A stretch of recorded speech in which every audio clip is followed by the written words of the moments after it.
Guys, welcome back to some more AFK Arena. Today we're back over on our YouTube account and we are looking at the Blood Claw, guys. Now this is the second variation or the second version of the Blood Claw, the Dune Destroyer. It is a 2-team battle now. We know with the reset, once we did hit a certain amount, stage quest, we are looking at getting 3, that is right guys, 3 billion damage out of this team.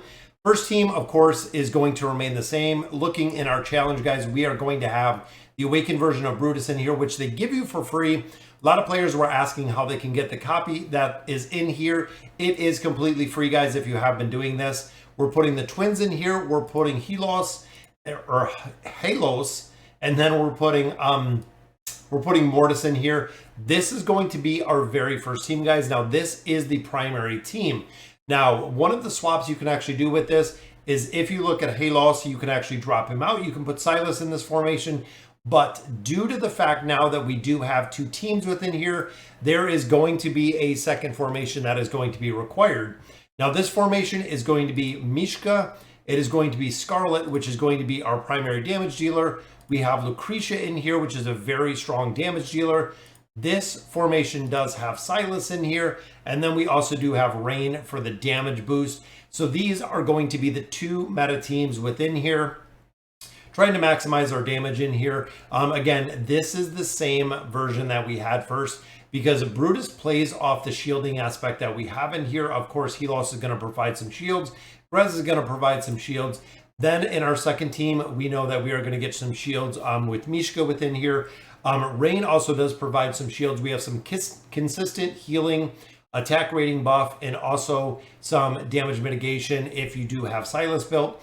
Now, another thing to remember about both of these formations as well is the higher that you have the heroes built and the more that you have these heroes built, they're going to perform better. So I'm going to go ahead. I'm going to see what we can do with both of these teams. We want to max them out to pull the diamonds that we do get out of here. You can see, guys, your little cube from Halos comes up on all of our targets. We have multiple shields going on here. Even down here, Mortis has got a shield buffing everybody up. RNG factor in this is, of course, pretty big, guys. Just like we see with the Twisted Realm, just like we see in the Cursed Realm, there is kind of an RNG factor within here. And remember, we're trying to hit that 3, I think it was the 3 billion mark. So 1.8 already here. Hopefully the second team can pull it out, maximizing the damage in here. Again, substituting heroes, that there are a couple substitutions, but these are going to be the primary ones. There's our shielding aspect, guys. Rain, of course, in here for the damage mitigation boost, and Scarlet just rains fire like she does on anyone. Again, she's a really big RNG aspect in here, which there the immunity came up on Scarlet, which was awesome, allowing us to maximize the damage. Then, of course, Lucretia, 3.8 billion damage there, guys, which is a new record. Looking at our stage quest, we'll go ahead and collect these 1,800 diamonds. That also did give us a considerable amount of cores. Either red chests or cores out of here are really the 2 primary rewards that you're looking out of here. Global quest, we hit our 20% damage, which gave us 500. Now this, I believe, is every server. So this is everything across, killing out the Dune Destroyer. I believe there's an achievement in there as well that we can get. But I want to look at the leaderboard and the merit, guys, because individual rewards, we are not close enough to get a frame, guys. We did 6.5 right here. A lot of players are at 14, and I think it's cumulative. If I do remember, guys, I think it is cumulative damage, meaning that if we auto battle this, which we're going to go ahead and do, our 4 remaining attempts, you want to be doing this every single day as you're going through here. Right there was 3.8. And I think I might have missed 3.8, still the best. There we go, 3.89, still the same. And then our final one, boom, 3.89. Let's see, because I think it might not be. Nope. So 3.89, that's still our best, guys. We have players over 9, that's right, 9, almost 10 billion damage in here, which is incredible. There's even 3.47. That's almost 5 alone. Of course, the second one is completely hidden, which is the reason why we did show it in here, guys. Looking at our battle history, our very first attempt, the 3.9, was our absolute best attempt. You can see, guys, my Brutus in here is not anywhere built like the other Brutuses. Some of the players do have Brutus. They get him at 5 stars with the plus, what is it, plus 80 engraving. So they do have all of the stars out there. We really push the best we can. We know we have the Mage tree max out, and we do have our Celerity tree max out as far as we can. Then we're building the Warrior tree as well. So this is going to be, again, the team combinations that you're looking in here.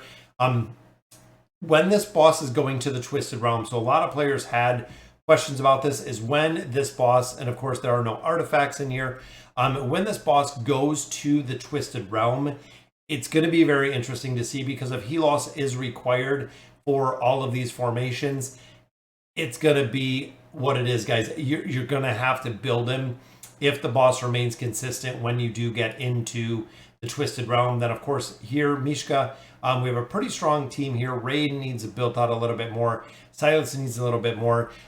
We know we're focusing now, once we hit level 600, which is our goal, then we're going to turn it over. We are going to focus, and we are going to build our engraving. You can see, guys, Lucretia doing an incredible amount of damage in here, like she normally does.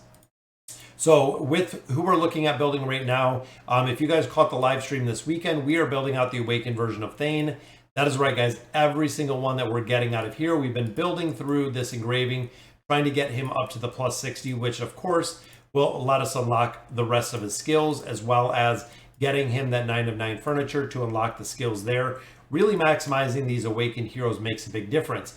Now, in addition, guys, you know the Resonating Crystal, we popped Oku in here. We popped a lot of the Wilders and also the Graveborn heroes that we are looking to maximize within the tower. So what I actually did, you can see we pushed 10 floors here. We pushed about 6 floors right here. Is what I did is I went through, now we have, look at that, we have our 15 heroes. So I made sure they were equipped with gear. I took all of their signature items to level 20 or higher. You can see, guys, we have our top rows all 30. Oku is 30, but everybody is at 20 or higher. Did the exact same with our Graveborns. Haven't built up Fane yet, but we have 15 heroes right here, making sure that we do have the engraving built out, keeping it at level 20 or higher. Same exact thing we're going to do for Fane as we're continuing to get primordial and amplifying emblems.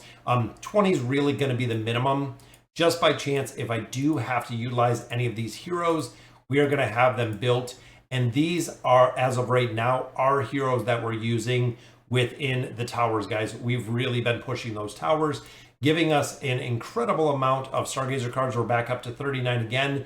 We burned all of these Stargazer cards. We had like 100,000 diamonds, and we had, I believe, 100 plus Stargazer cards. Burned through a ton of those. We're already at 70 of our time emblems, which again is absolutely amazing. This one, continuing to build Thane, guys. So pick up another 150 cores right there. Again, continuing to build that Awakened version of Thane, which is our focus. Every single time that we have an option to add a couple more stars on there.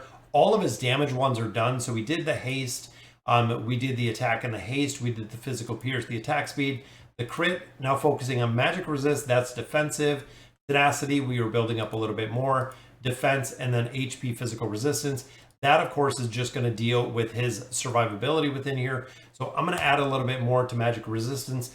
10 more guys, and he'll be at the plus 60, which is where I take them. Anytime that you're moving heroes above that plus 60, they get incredibly expensive. Also, some players have taken Thane, I believe, to a 35 to add in the crit rating.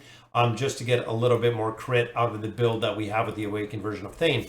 But guys, that'll do it for today's video. Let me know in the comments what you guys think, and as always, thank you guys for watching.